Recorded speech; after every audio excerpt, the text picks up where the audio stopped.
Bandeko balandi mbote lisusu bipai nyonso bino bozali tokutani kaka ndenge tomesana kokutana biso na bino nalobaka na bino likambo eza ya contrat tosinya tolobaki moto atrahir moninga te yango tokendaka bipai nyonso bino bokotinda biso kosala awa toza na résidence ya fe Etienne Tshisekedi wa Mulumba,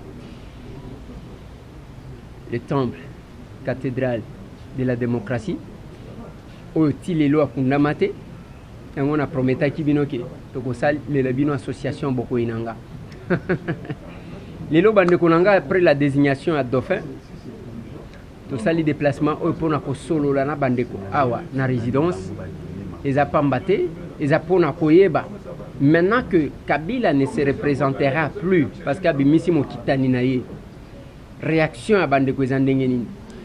Freddy Pindi en face de moi, Fabrice Bakaloufwa toujours retardataire, abengi moko azate bitambola tambola okotambola ti na balabala. Mbote mwana mboka Freddy, mbote mwana mboka Eliezer Tambwe. Ouais, toza awa na résidence ya Etienne Tshisekedi wa Mulumba. Tata dauphin abimi o batu bazalaki bamususu bazaki kozela te, bamususu bazaki kozela ye. Réaction na bino diku tango bomoni dauphin abimi bobangi pour la candidature ya Félix Tshisekedi bolengi po bomoni ke machine ya FCC ko broyer bino to bo sepeli parce que Kabila ko se représenter l'isouté. Au fait na combat ya IDPS depuis bandi tina moya lelo IDPS ya bangana no régime mon côté ba leader nyonso tout kobanda le fait président paix à son âme oyo toza liboso ya esikaza ikofanda tu liboso ya leader incontesté actuel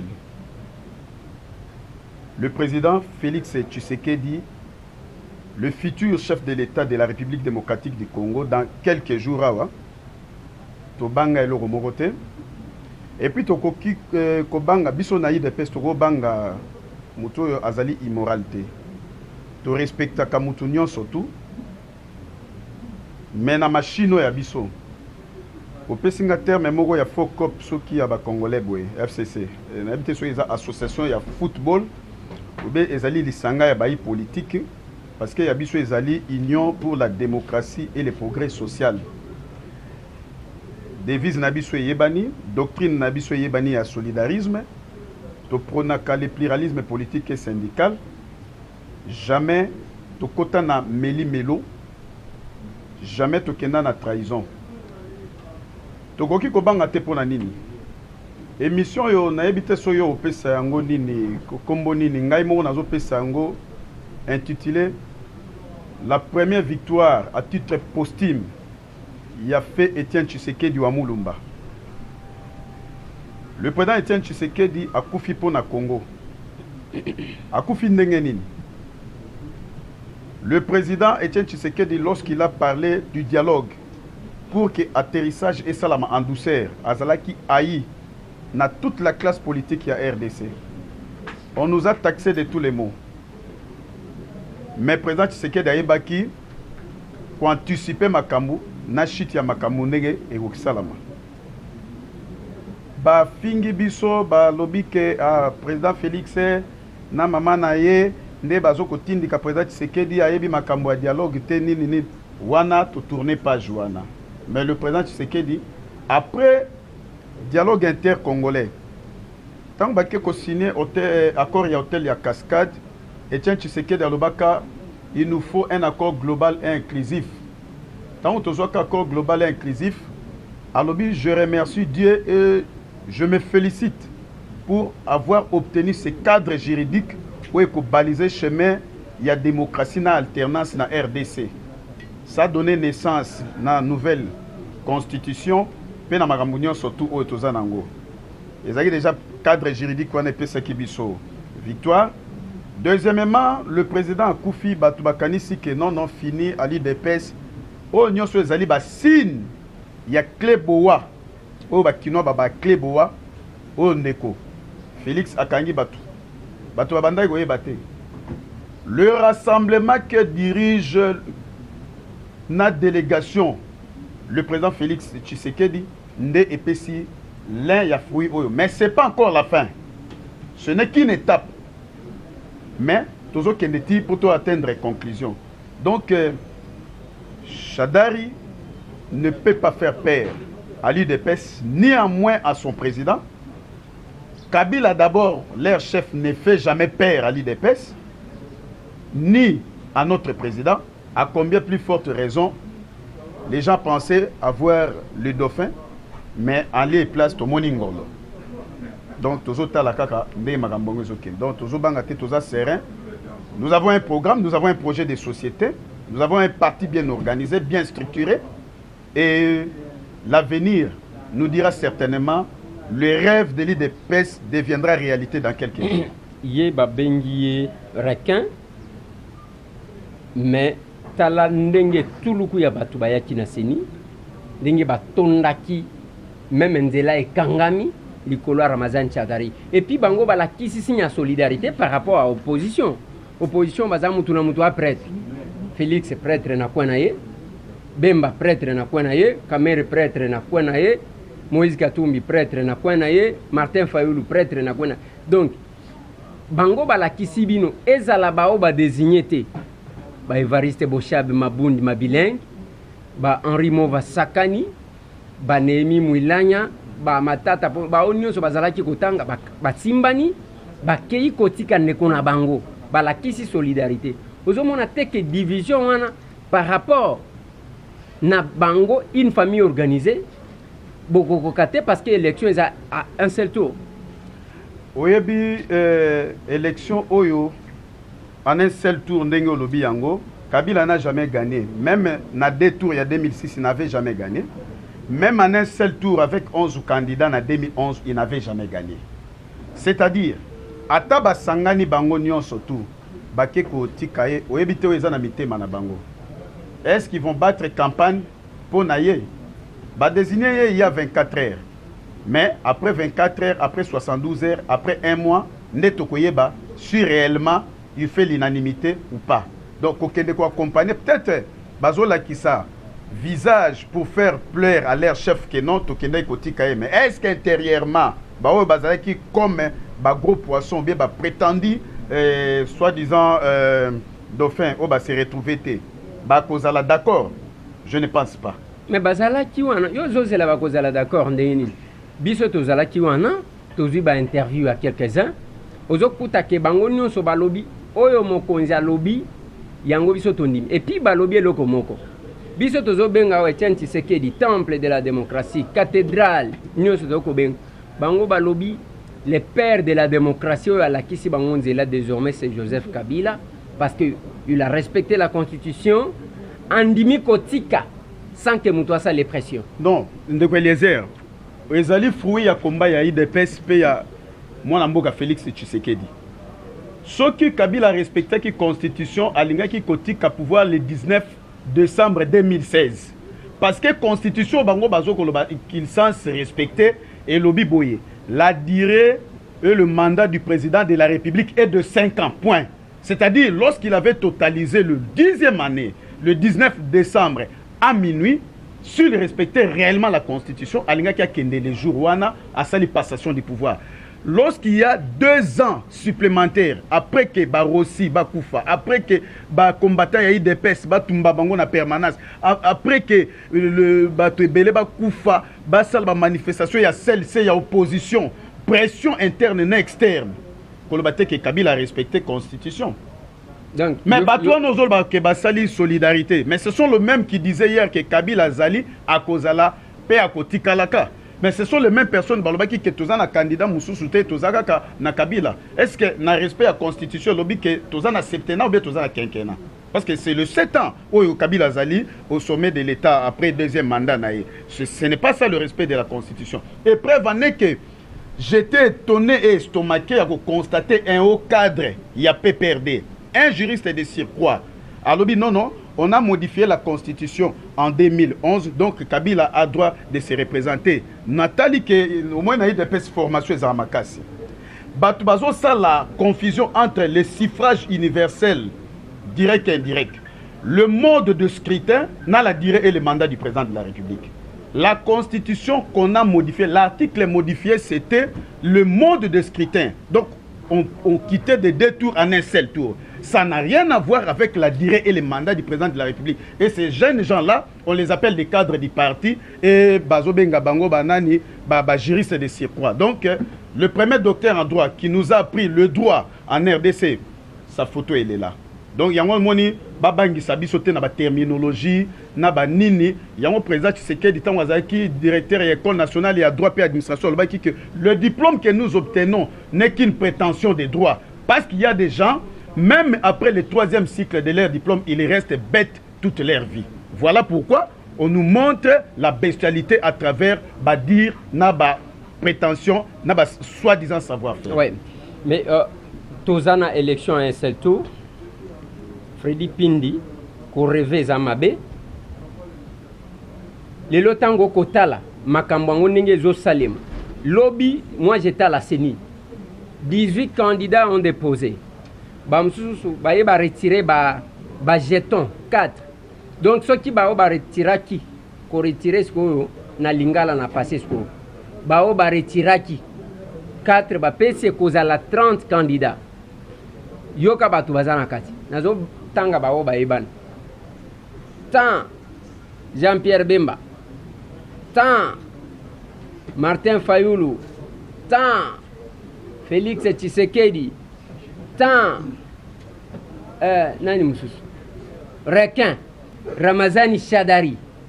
Tant Adolphe Muzito. Ce qu'on a bas soir tozana 19h07 babimie pa Lugi.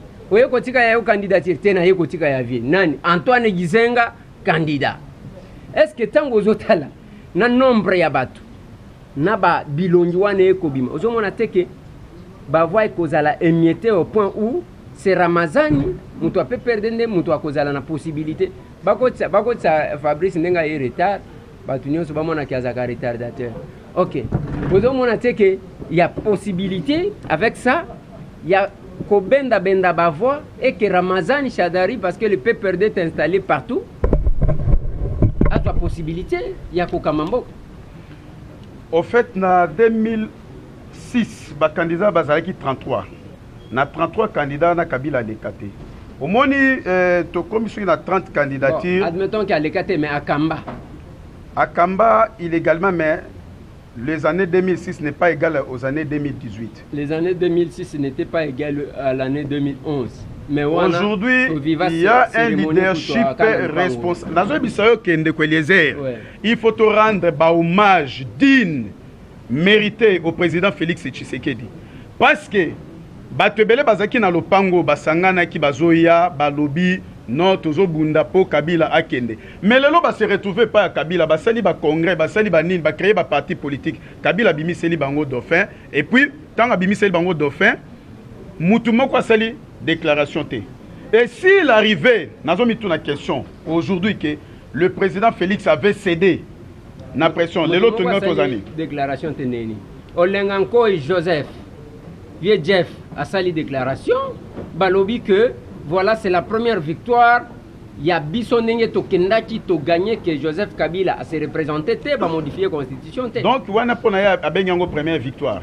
Ouais. Est-ce que le Ndenge Kendaki Bongo accord est respecté? Décrispation est respecté?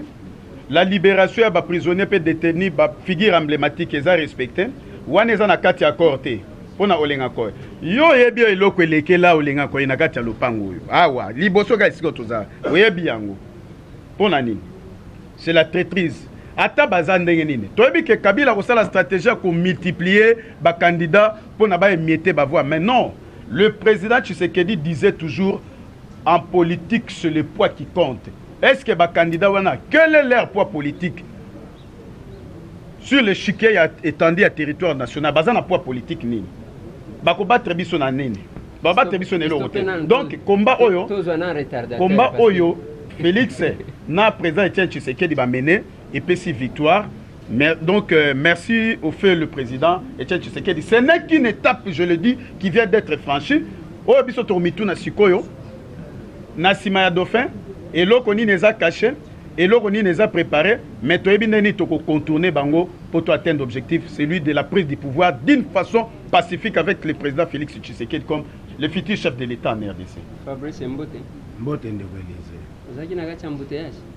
Tenazaki na sensibilisation na étudiants na Banzalemba, alongo Banzalemba na ye na Livulu, alongo Livulu na ye na Chimini, place to soki c'est na Chimini, de une partie to ye na bango bazawana, donc sensibilisation ça beaucoup plus macasse. Donc le retard n'est pas dit au fait de l'embouteillage, mais c'est un retard qui est dit toujours par rapport à la tâche où tous on a sensibiliser les jeunes, il y a prendre bango conscience, il y a avenir politique ya mboka na bango. Oni style amandefu boye. Comment vous poser problème? C'est que tant que bayemba kama nzembo wana, uzaka pe concerné. Ouais, biso za pona la xaki toza na combat.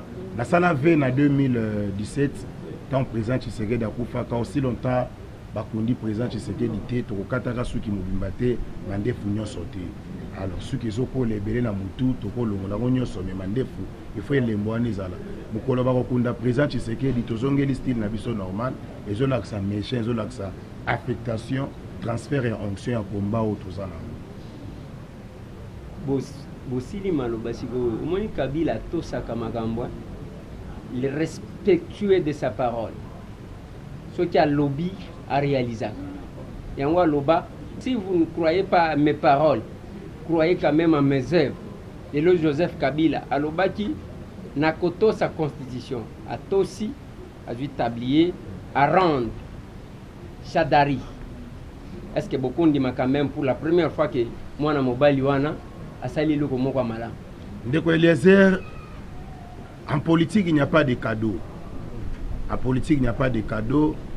Ce n'est ni par la volonté de Kabila, ni par ses propres efforts qui Aponaki Chadari pose à la Dauphin à niveau de la majorité présidentielle.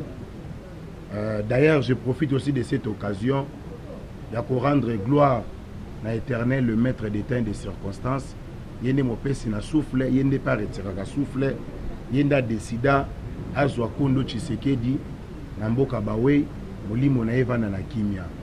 Ni t'était la bravoure, ni t'était le dynamisme à président Tshisekedi, ni t'était sa perspicacité dans les combats. On ne devrait pas pour votre gouverneur. Nous sommes dans le pourparler de Kanchachi. Dans le pourparler de Kanchachi avec Bandeko Moussou Bazala qui n'a de Kabila, ba limita que l'ikamba troisième mandat, ba interdisa que l'ikamba référendum.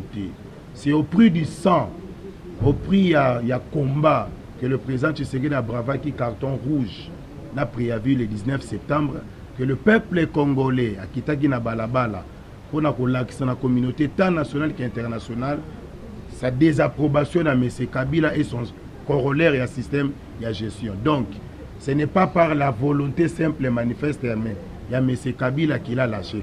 Pour rappel encore, hier jusqu'à 11h, 12h du juste, il y avait un déploiement sans précédent à la police, il y a garde républicaine, il y a FRDC. Donc, s'il faut réfléchir maintenant, les policiers et les militaires qui étaient déployés dans la ville, qui contre leurs propres dauphins, les agents qui déployés dans la ville, qui contre leurs propres dauphins. C'est la sécurité. Ils ont mis déployé la candidature, il y a candidat président de la République. Un élément non négligeable de les la res publique à la chose publique, ils allaient bien privés, ils allaient bien il ne s'agissait pas de la sécurité. Toye kotika mwana mboka Félix Tshisekedi a déposé candidature.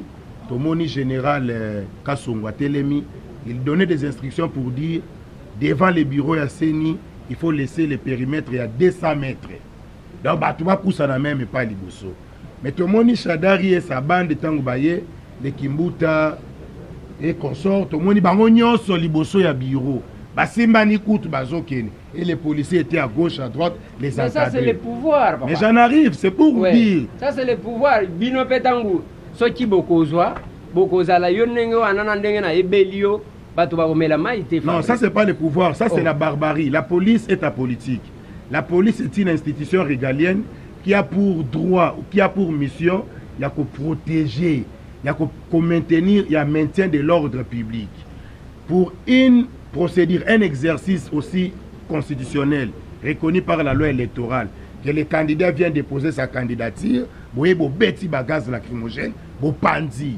Et comme il prend la majorité, bo encadrer bango, bo escorter même bango. Donc devant le siège de la CENI, ba simbani pe bo bakei, oza chasseur d'image, au côté ba image au monde. Ba simbani bakei. Mais ya mon namboka Félix Tshisekedi est la base. Toyewana batikeli biso kutu tante to sangana. Non, il faut respecter les consignes. 200 mètres, babeti bagaz. C'est pour vous dire de Eliezer, pour na kozonga ne bandeli.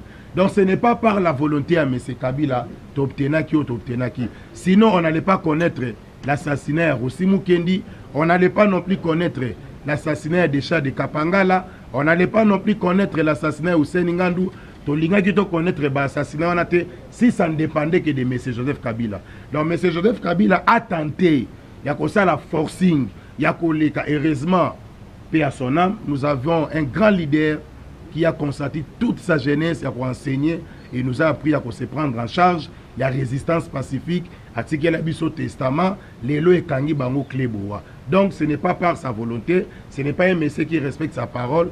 D'ailleurs, tout au long de l'émission, tu vas démontrer en nous. C'est la victoire, il y a IDPS, c'est la victoire, il y a peuple congolais, c'est la victoire, il y a Rassop. À travers la continuité, il y a président Félix Tshisekedi, Nabandeko Moussoubagui, na rassemblement, Oba Résistaki. Voilà ce que je pourrais dire par rapport à ce qui s'est passé hier. Ce n'est pas par sa propre volonté, c'est un combat. Pour le moment, le dauphin est là. On peut tout accepter maintenant. Nang a dit qu'il pleuve, qu'il neige, élection avec machine à voter. Ce qui bobo est au 2021. Ou on a réussi à vendre. Parce que à chaque pays dauphin, donc on faut continuer tout ticket tranquille. Deuxième élément, décrispation et salémité. Troisième élément, Ezanaba Oyo Banrola sans empreinte. Ezawana Nakacha affiché. Pour le moment, c'est bon, comme les dauphins là, on peut y aller. Vous savez, nous sommes dans le schéma, il y a continuité à combattre. Il y a d'abord l'applicabilité article 64 et le respect à calendrier tel que publié par la CENI, tout en revendiquant toujours, nous mettre en exergue ma revendication, notamment sur ce qui concerne la machine à tricher. D'entrée de jeu, c'est un premier pas, une première victoire à ce qui concerne la non-participation à M. Kabila, donc troisième mandat à réussir en côté. Mais pour ce qui est de la suite logique à processus électoral, il ne faut pas qu'il y ait de l'amalgame. En lisant l'exposé des motifs ou les textes de la première page de la Constitution, vous allez voir que les problèmes, les crises récurrentes qu'a connu la République démocratique du Congo ont pour soubassement toujours les problèmes de la légitimité. Ce n'est pas pour rien que Tokendagi a un dialogue intercongolais, à l'issue duquel il y avait un accord global et inclusif qui avait statué sur cette histoire, sur ces cas précis. On devrait avoir des institutions légitimes. Alors, après le consensus, il y a 1+4, tu vois qu'il y a un processus électoral il y a 2006-2011.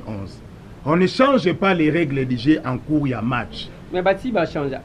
Tout ça, le processus.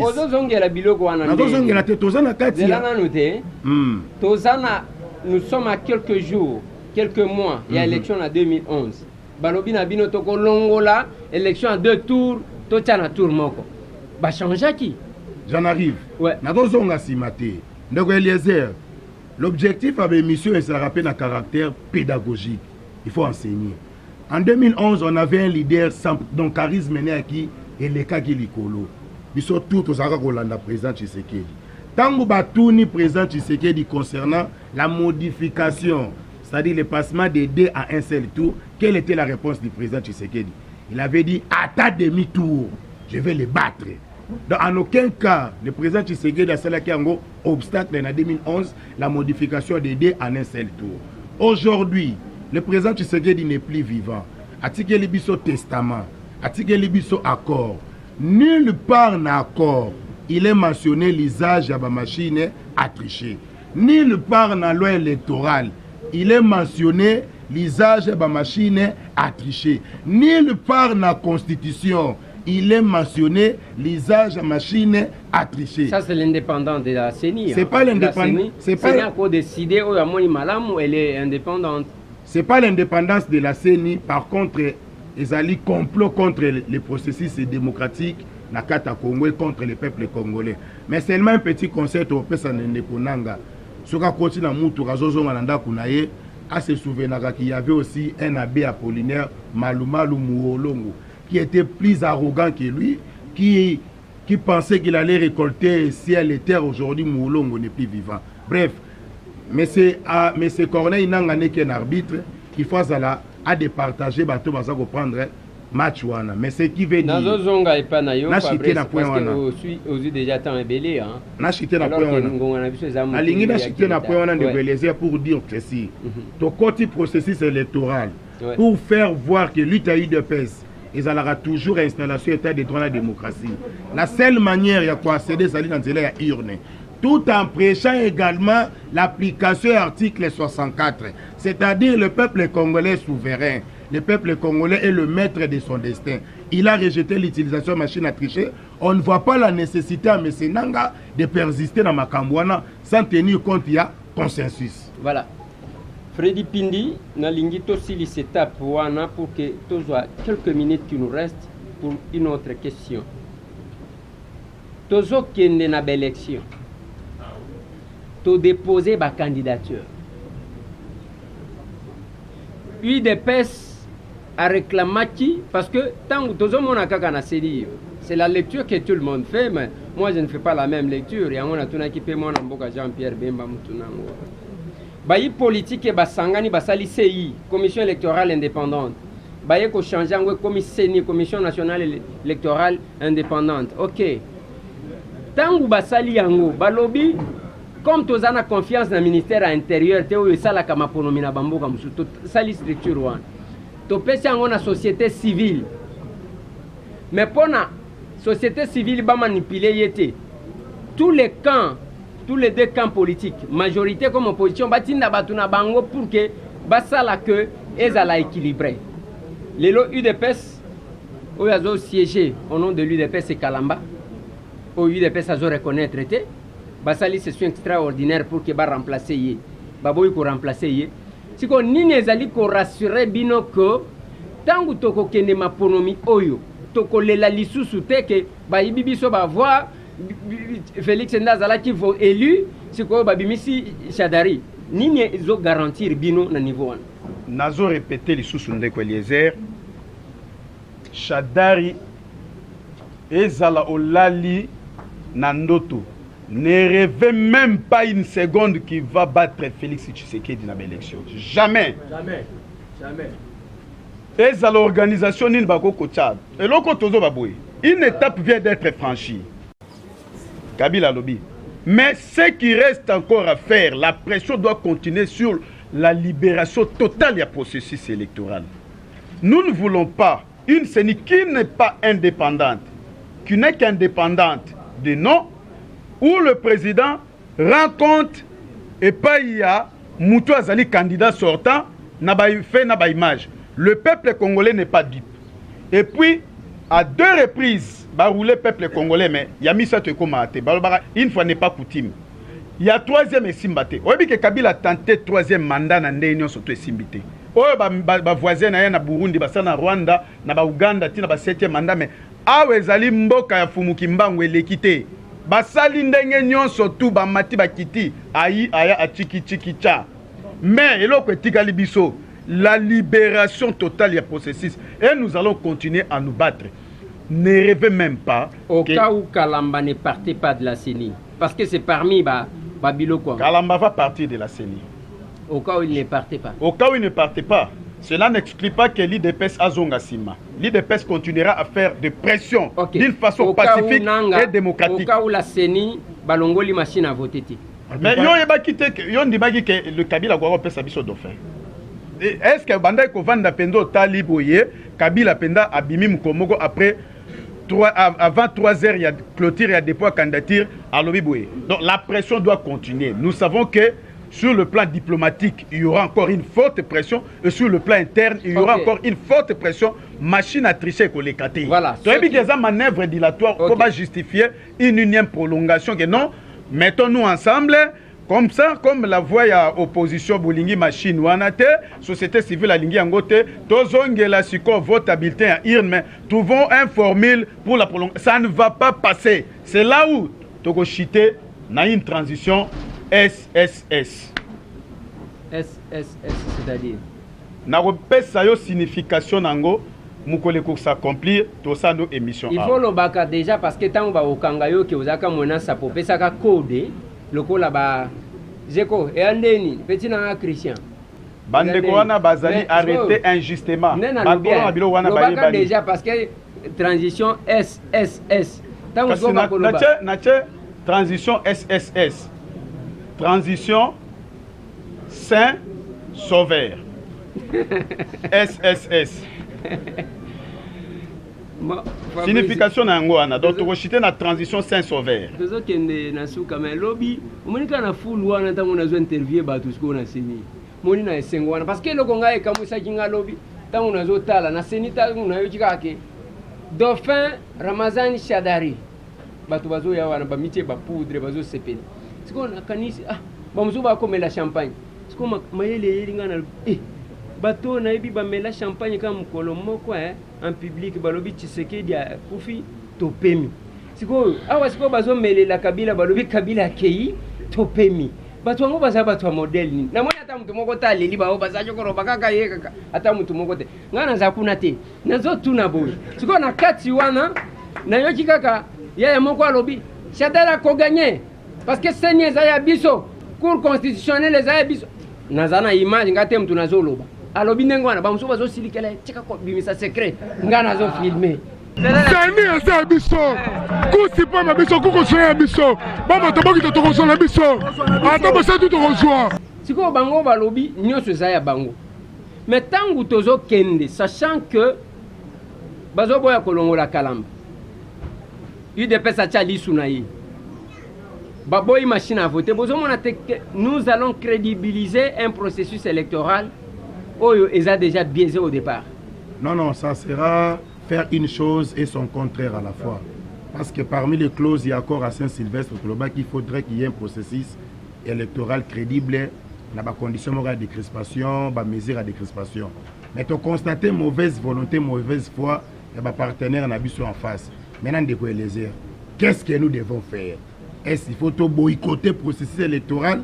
Parce que la Kabylie qui est dans la fin, à boycott faire appliquer des mesures de décrispation.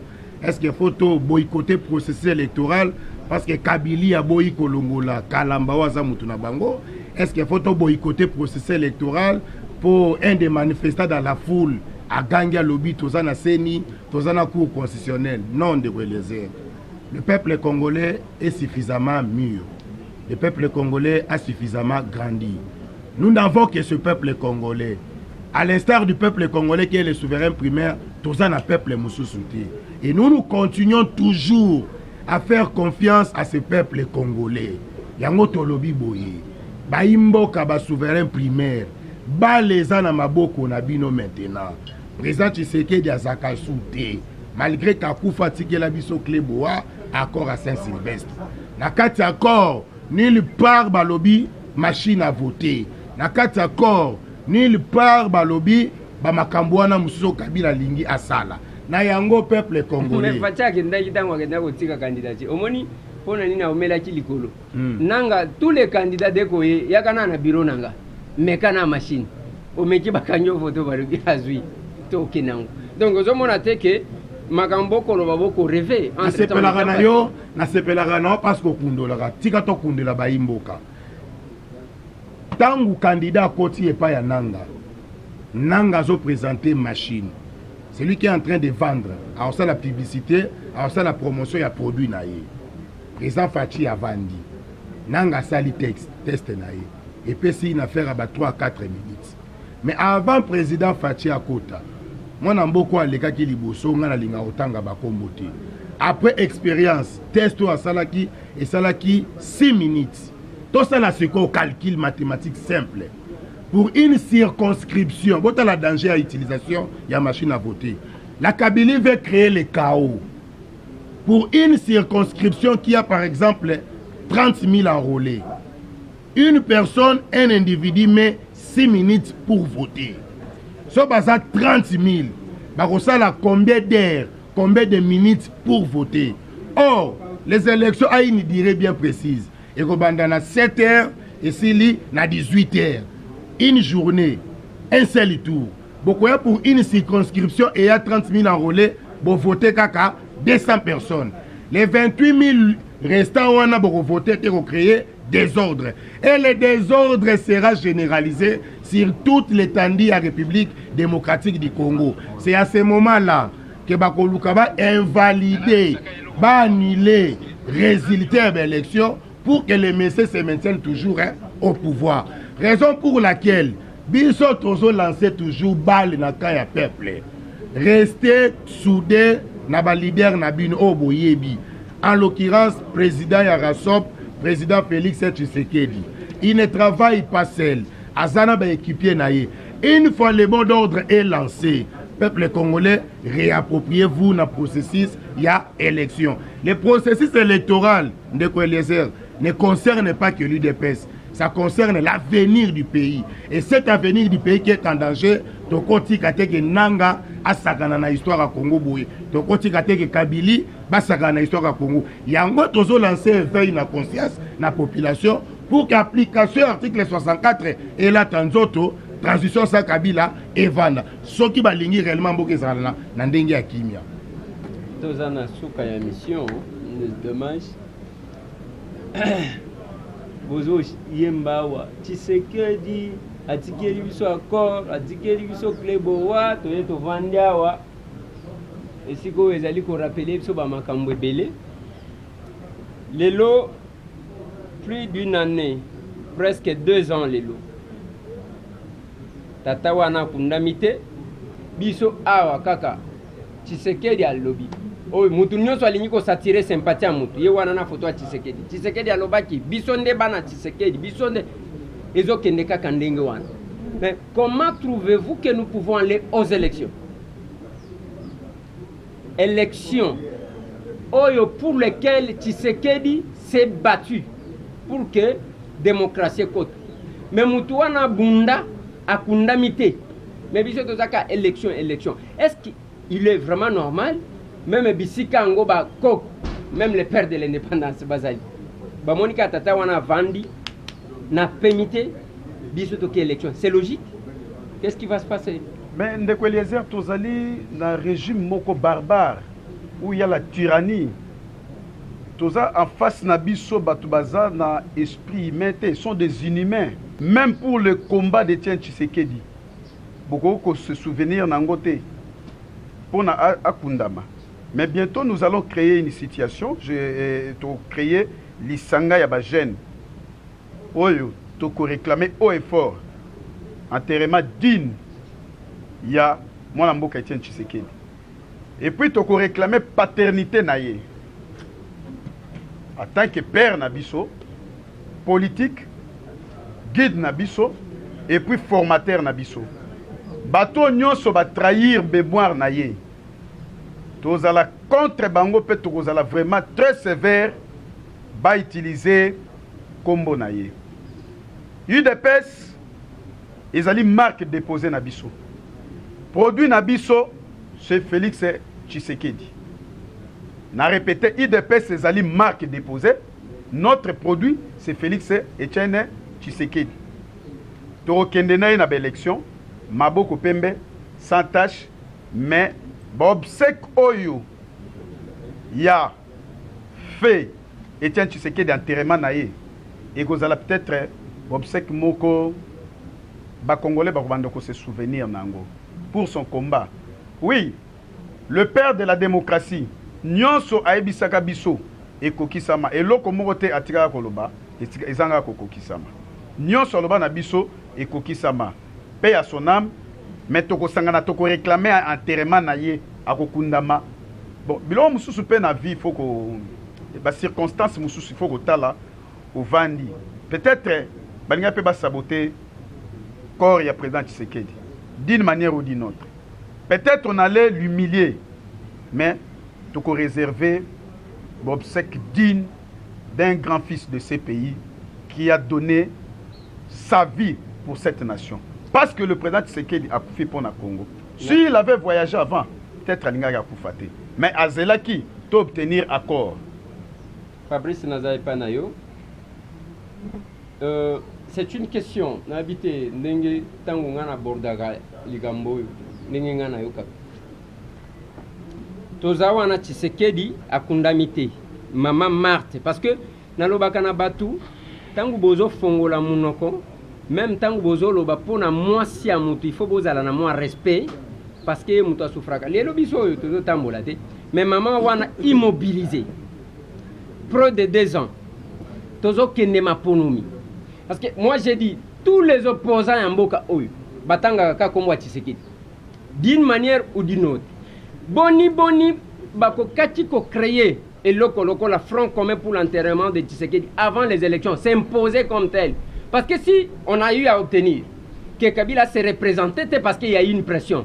Comment on doit être incapable d'obtenir le rapatriement Yakor ya Tshisekedi pour qu'il y ait Kundama avant que tout ne m'appone? On anticipé na réflexion. Tant qu'on a côté autour que ça qui bloqué dans l'embouteillage, il y a qui quelque part toujours sensibiliser. Tu profiter pour relancer la sortie où il y a front de la jeunesse pour l'enterrement il y a Etienne Tshisekedi ou Mulumba.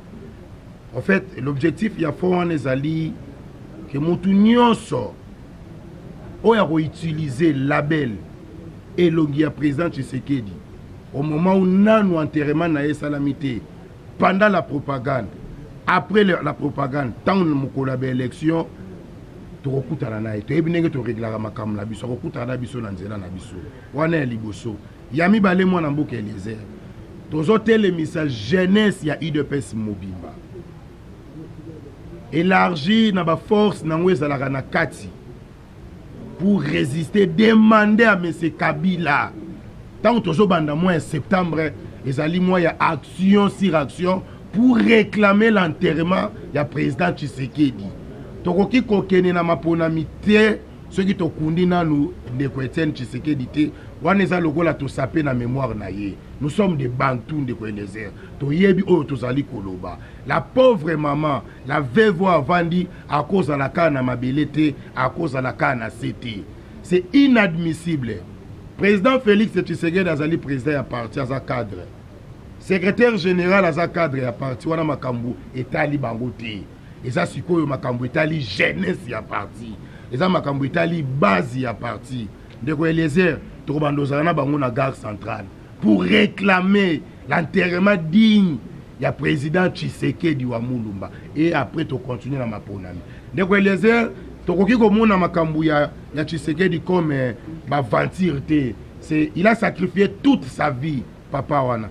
Si na dernière minute a renoncé à plaisir, a renoncé à ego personnel au détriment ya ego collectif ya peuple congolais. Alors Kabila a bloqué corps représentant Tshisekedi et son anamboka te na mamadigas union so bazoloba. Oko tuna motuno lobi azo bloqué la ndenge nini. Bon mona qui y avait un accord de principe qui avait été signé, parti gouvernemental, parti IDPS, famille biologique.